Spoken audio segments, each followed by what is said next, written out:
Welcome back, everyone. I hope you're doing amazing. You don't know me? How you do? My name's Shields, and we're doing We React to History, the Russian Revolution. Because out of all the votes of our little post on YouTube, this is what you guys chose. It narrowly beat the Prohibition. So, yeah, let's jump right into it. The Russian Revolution, one of the many revolutions of history by Oversimplified. Do we have the volume the right way? Yes, we do. Let's go. Possible by NordVPN. Click on the link in the description below to get an amazing 68% off a 2-year plan. Also, commemorating the weirdest bromance in history. Get your new character pins and Russian Revolution merch available now. Link down below. Hey Jimmy, it's the 1800s, an exciting time to be alive. Why don't you get out there and explore the world? Gee whiz, Mom, thanks. This place is amazing. France? Where am I? Why, you're in France, my boy. Here we come up with wacky new ways of running a country. Liberty, equality, fraternity. I'm sorry for pausing already, but I already know where this is going. And by the way, I've not seen this before. This is probably going to showcase how the rest of the world is so advanced comparatively to the serfdom reality of Russia. Whoa, welcome to the United Kingdom. Here we invented the train. Whoa, aboard! Holy smokes! You're in a German factory, my friend. Here we harness fire and coal to create all these sexy lederhosen. This is incredible. I can't wait to see where I'll end up next. Where am I? You're in Russia. Have I gone back in time? No, this is just how it is. Are you a farmer? Worse. Technically, my landlord owns me, which makes me a serf. I'm scared. You should be, because I haven't eaten in 4 days, and you look pretty tasty. Hey, Jimmy, how are your travels? I hate you! Russia in the 19th century. Feudal, underdeveloped, and stuck in the past. While the rest of Europe had been modernizing and improving their citizens' lives, Russia's rulers were taking a different approach. My lord, we're falling behind the rest of Europe. It's time to industrialize, give the people rights, and share your power. Russian czars had no time for pathetic ideas like liberty and modernization because they were too busy having the time of their lives. While the serfs were breaking their backs in the fields, the czars held all the power, and they didn't have to listen to anyone. You're already seeing the parallels from the French Revolution to, but of course, the French might even mean, I'm not going to put my words out of my mouth yet, but I almost imagine the French lifestyle. It's very similar in the 1790s comparatively to the 1910s of Russia. Of course, Russia is going to have a crazy event happen in the 1910s. Want to run the country like a backwards feudal kingdom while the rest of Europe outpaces you militarily and economically? Go right ahead. Want to keep the people uneducated so they don't get any ideas? There's no one to stop you. Want to keep exporting grain even when there's a massive famine causing hundreds of thousands to die? That is your God-given right. While all of this was great for the Tsar, if you were literally anybody else, it probably sucked because Russia was falling behind. If they were to keep up with Europe, they'd need a strong ruler with some big ideas. Oh look, here comes one now. Hey everyone, it's me, Tsar Alexander II, and I've got some big news. I'm releasing you all from your serfdom. You're all free. But Yes! Yep, I'm the best. Oh, there is one thing though. I spoke to your local lords and they weren't happy about losing all their free labor. So as a compromise, you're all gonna have to pay them back a near impossible amount of money for the next 49 years. Expect your lives to barely change. Okay, bye. Now I know what you're thinking. This Tsar Alexander II seems like a pretty cool guy. He's trying to reform the country and get Russia on the right path. Everyone must love this guy, right? Wrong. Why does one man get to decide the fate of everyone in the country? This whole system is dumb. Somebody should do something. Like what? Like kill the Tsar. You're gonna kill the Tsar? Well, me? No. I'm busy. I was kinda hoping you'd do it. Okay. See? The people love me. They're throwing flowers, confetti, and high-grade explosives. Okay, Nicholas, your grandfather has a mild case of being blown up by a terrorist, and he's not looking too hot. So we're gonna go say our goodbyes, okay? No, it'll be too scary for him. Nonsense, it won't be scary at all. We're just gonna say a quick goodbye. Ready? Boy, look at me. The people did this to me. And one day, they'll do it to you! See? Wasn't scary at all. Not So wrong. Alexander II was dead. But luckily, they had another Alexander lying around, Alexander III. And he felt his dad's reforms had weakened the Tsar's authority. Russia was massive, and as a result, had many ethnic minorities. Just gonna pause and look at this. Like, yeah, obviously the largest would be obviously. I don't see. I guess there isn't like a Russian. Doesn't show there's a Russian ethnicity here. On in the east that are just nomadic in Siberia. Sami, you're gonna have a lot of Sami. Georgians, Armenians, look, just crazy. It's just crazy how big Russia is back then. Of course, Ukraine's very populated. Gonna have a ton in St. Petersburg, ton in Moscow. Poles currently, because ever since the Treaty of Vienna, really the Polish area has kind of been more towards Russia. Even you'd have Alexander be the king of the Poles at one point. Non-Russians? More interested in their own cultural heritage than in loving me? Isn't it great? So much beautiful culture and diversity in our great nation. Alexander thought all these minorities should be a little more Russian, and thereby loyal to him. So he repressed religious minorities. He repressed non-Russians. He introduced the Okhrana, a secret police force that repressed anybody who thought having a czar was dumb. If Alexander II was the great reformer, Alexander III was the great repressor. Now that's how you run a country. Hey, Dad? Ugh, great. It's my son Nicholas, who I like to call a girly girl because he's so weak and pathetic. Wow. When are you gonna grow up? You still look like a girly girl to me. But Dad, I grew a beard. Yeah, an ugly girly girl beard.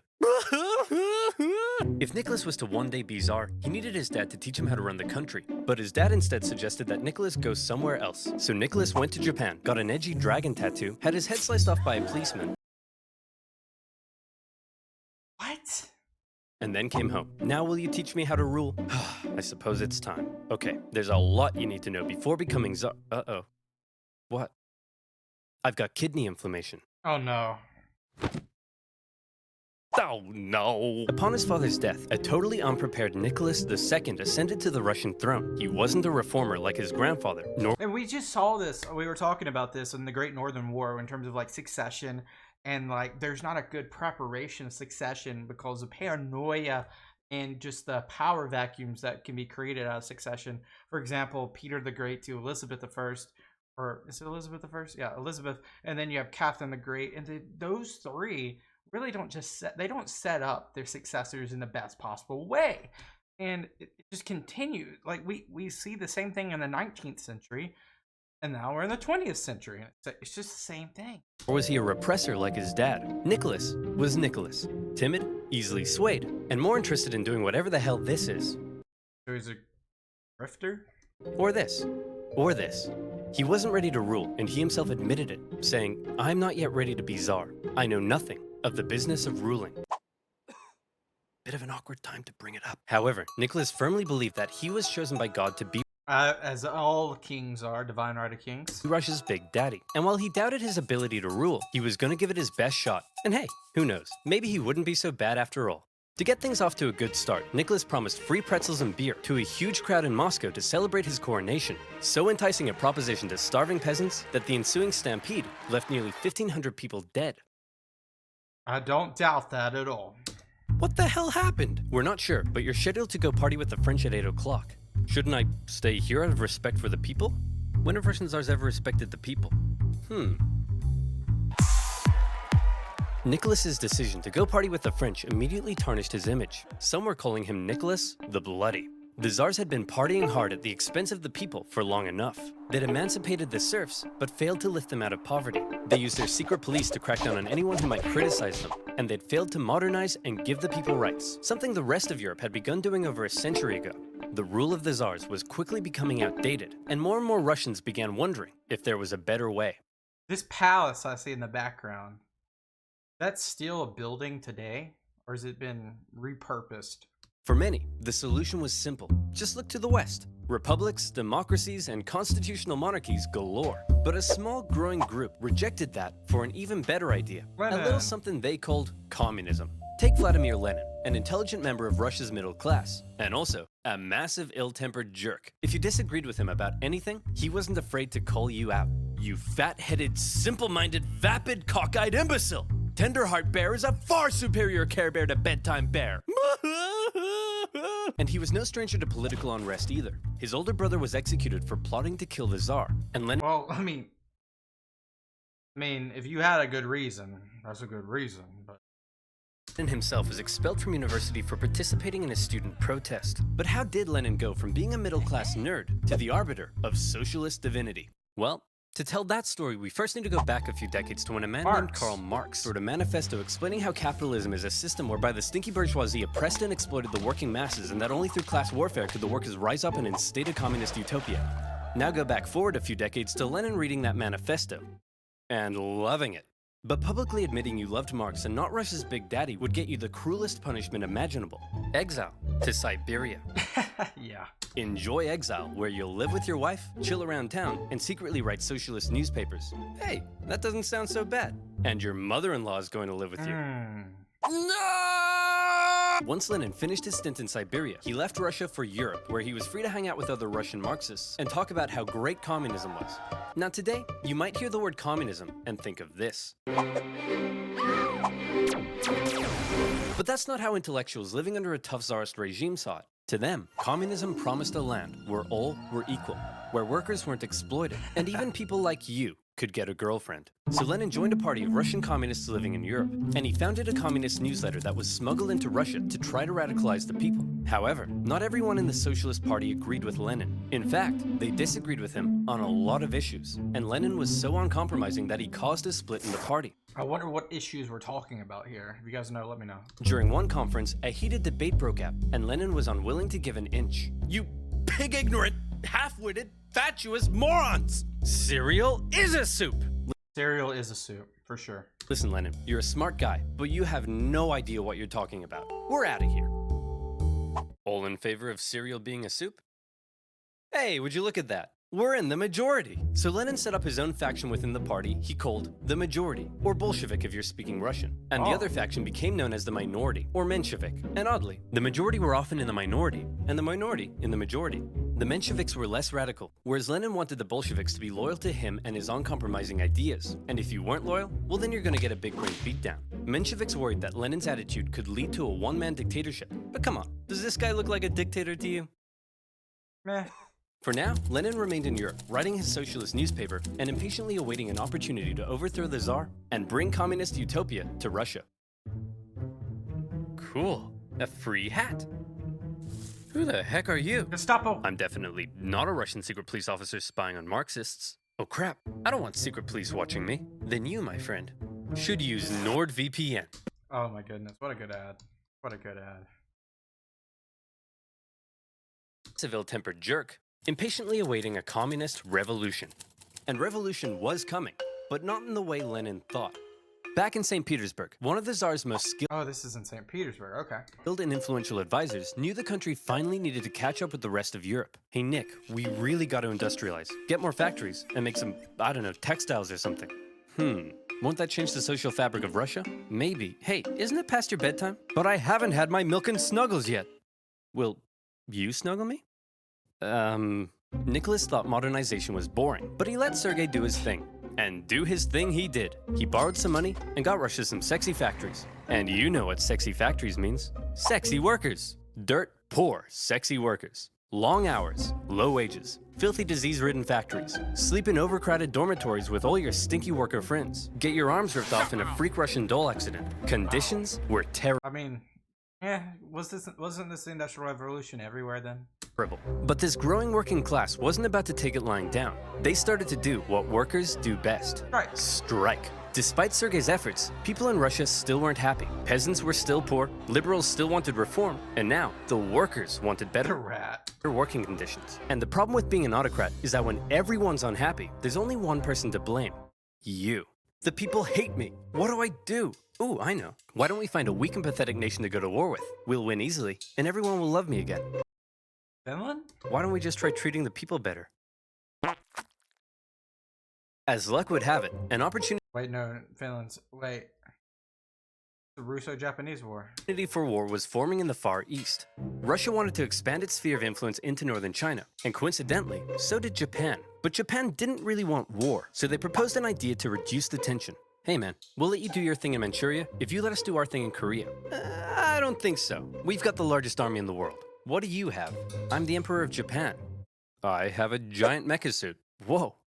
Cool. Nicholas and the boys didn't see Japan as a threat, so they felt they could push Japan around. But little did they know Japan had been rapidly militarizing, and when they launched a surprise attack on a Russian fleet at Port Arthur, everyone was shocked. Nicholas hoped it was an opportunity to win a quick war and regain the support of the people. Nobody seriously thought a puny Asian country could defeat a European superpower, and the Russian people were filled with patriotic spunk. Hey everyone, we're at war with Japan!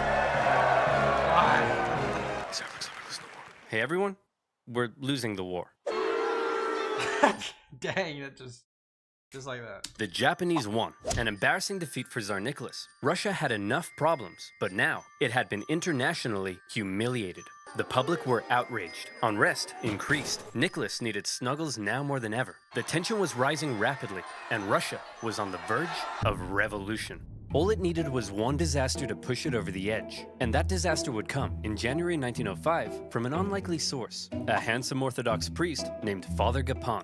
Father Gapon was leading workers and their families to the Winter Palace, but this wasn't some violent uprising, it was a peaceful protest. They wanted to deliver a petition to Nicholas, which simply asked for more freedom and better working conditions. The protest was actually so peaceful and respectful that the Marxists thought it was a big waste of time. Hey Nicholas, some priest is leading a peaceful protest. Says here they want to give you a petition. A peaceful petitioning priest? I better get out of here. Nicholas had actually left the Winter Palace days earlier, and in his place, they brought in a truckload of troops, ordered to stop Father Gapon from reaching the palace. Hello, good sir, and long live the Tsar. Please, allow me to pass this simple petition to our dear father, Nicholas II. The optics or the propaganda had to be hotter than that, though. Right? There's no way it was that vanilla, and they had that. I can imagine the responses. They're about to be fired upon. They're about to be fired upon. I can just see the foreshadowings here.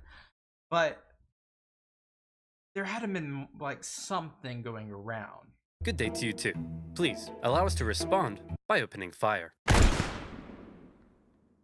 What began as a peaceful protest ended in tragedy. Imperial soldiers opened fire on the crowd.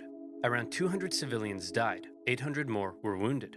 All they wanted was the opportunity to ask Nicholas to improve their lives. Instead, they were met with bullets.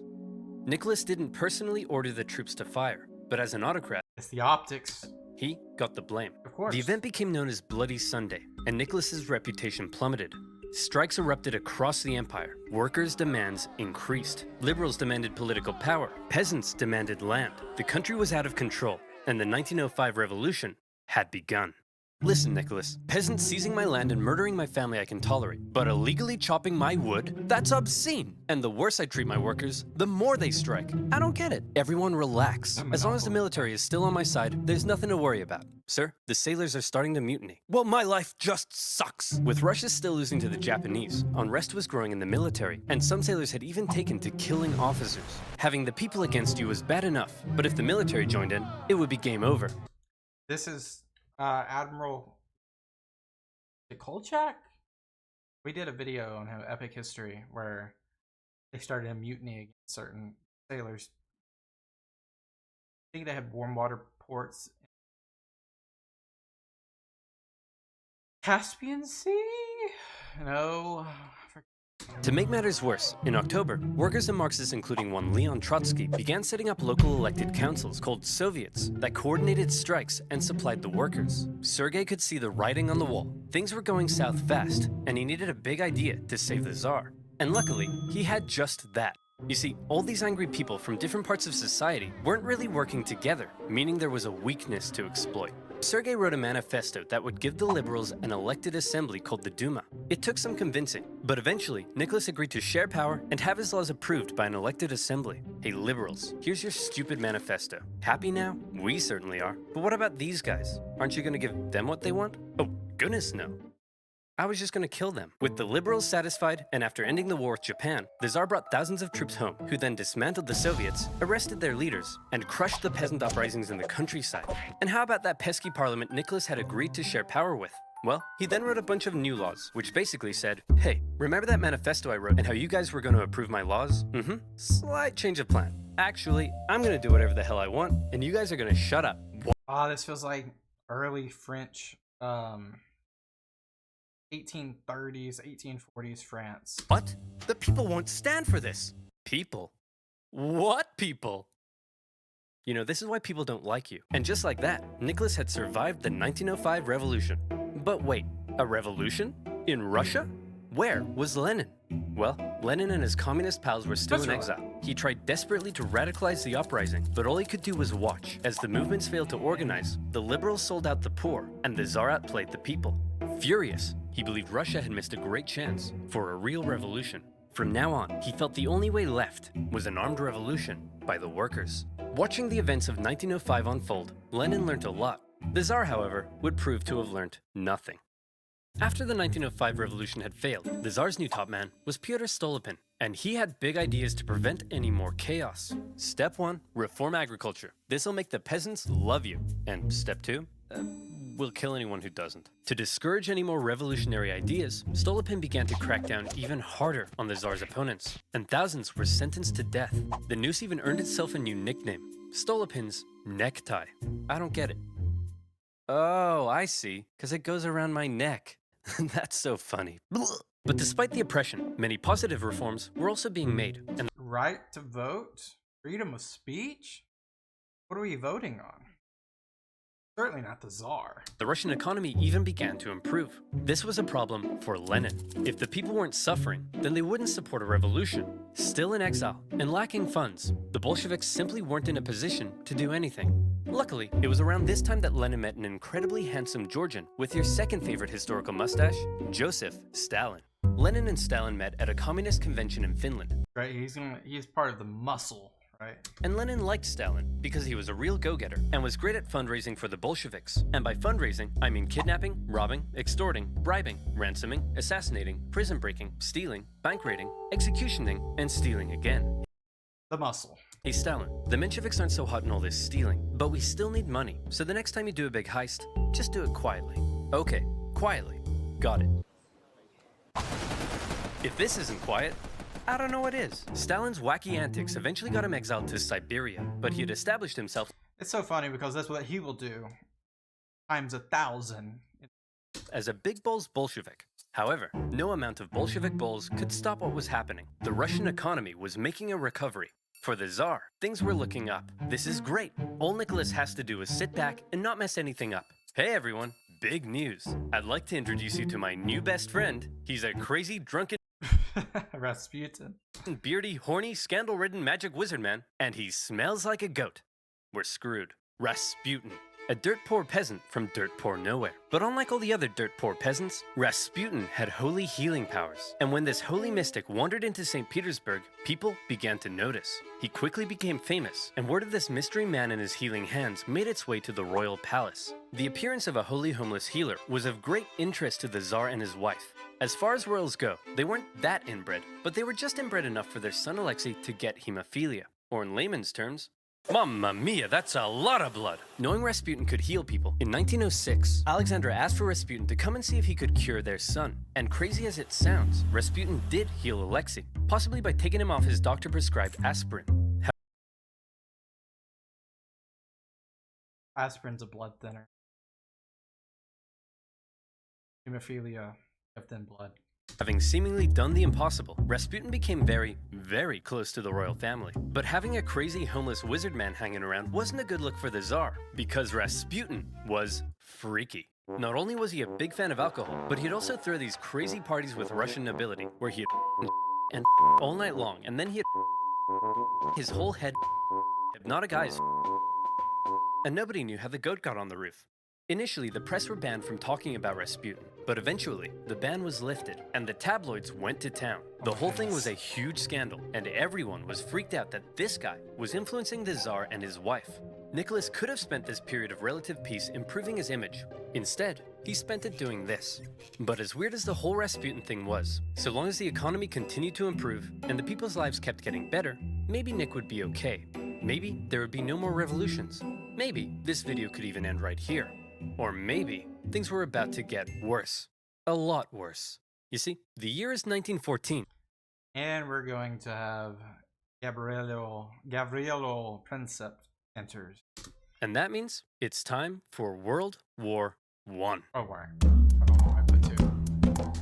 Oh man, World War One, which we done that video oversimplified. But wow, what an interesting start to this video series, part 1 of part 2. Wow, I don't have a lot to add. I think you guys see it, and I see it. Tsar Nicholas tone deaf is probably the best way I could say it. But I mean, what are you gonna do in this time period where things are so interdisconnected, which doesn't make sense.